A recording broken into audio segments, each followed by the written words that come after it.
दोस्तों, आज की इस कहानी में हम जानेंगे कि अंकित, मोहित और सिमरन के साथ कालापुर गांव में आखिर क्या हुआ। लेकिन कहानी शुरू करने से पहले मैं आप सभी से माफी मांगना चाहता हूं। इस बार वीडियो काफी दिनों बाद आई है। आप लोगों के प्यार और सपोर्ट के लिए दिल से धन्यवाद। अब बिना देर किए चलते हैं उस डरावने कालापुर की ओर, जहां 3:25 के बाद सब कुछ बदल जाता है। दादी की बातें सुनकर अंकित, मोहित और सिमरन कालापुर की ओर चल पड़े।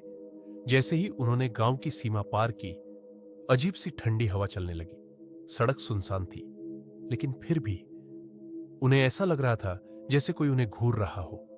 अचानक गली के कोनों से धीरे धीरे लोग निकलने लगे। उनकी आंखें पूरी काली थीं, चेहरों पर कोई भाव नहीं। सिमरन ने फुसफुसाकर कहा, आंख मत मिलाना, बिल्कुल मत। तीनों सीधे आगे बढ़ते रहे। गांव के बीचों बीच उन्हें वो धातु का क्रॉस दिख गया। घड़ी में 3:24 हो रहे थे। 3:25 बजते ही सारे लोग एक साथ अपने घरों में घुस गए। पूरा गांव एकदम खामोश। अब उनके पास सिर्फ 35 मिनट थे।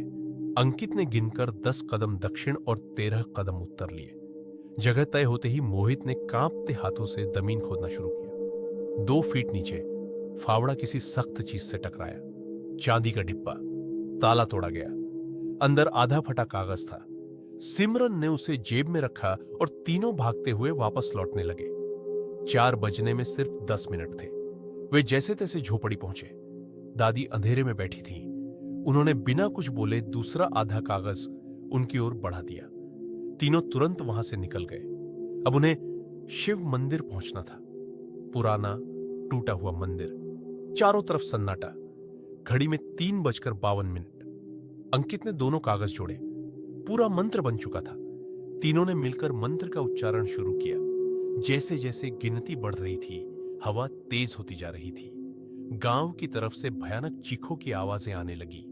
जैसे ही 108वां मंत्र पूरा हुआ, धरती जोर से कांपी। कालापुर की दिशा में काला धुआं उठने लगा। धीरे धीरे पूरा गांव हवा में घुलने लगा। अंकित ने राहत की सांस ली। हम बच गए। लेकिन तभी मोहित ने कांपती आवाज में कहा, अंकित, सिमरन कहां है? अंकित ने इधर उधर देखा। सिमरन गायब थी। उसी वक्त मंदिर के पीछे से वही दादी की आवाज आई, तुमने मंत्र पूरा कर दिया बेटा। दोनों मुड़े। दादी की आंखें अब पूरी काली थी। वो मुस्कुरा रही थी। कालापुर को मिटाने के लिए किसी शुद्ध आत्मा की कुर्बानी जरूरी थी, और वो थी सिमरन। अंकित का दिल जोर से धड़कने लगा। मतलब आप? दादी की हंसी गूंज उठी। कालापुर कभी श्रापित नहीं था। हमारा गांव था, और अब दोनों गांव खत्म हो चुके हैं। लेकिन श्राप अब तुम दोनों के साथ जाएगा।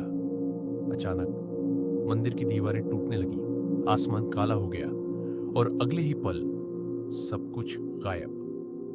दोस्तों, ये था इस कहानी का आखिरी भाग। आपको जादुई गांव की दहशत कैसी लगी? कमेंट में जरूर बताना। अगर आप चाहते हो कि इस कहानी को आगे भी बढ़ाया जाए, तो इस वीडियो पर कम से कम 10 कमेंट जरूर कर देना। आपका प्यार और सपोर्ट ही मुझे और डरावनी कहानियां लाने की ताकत देता है।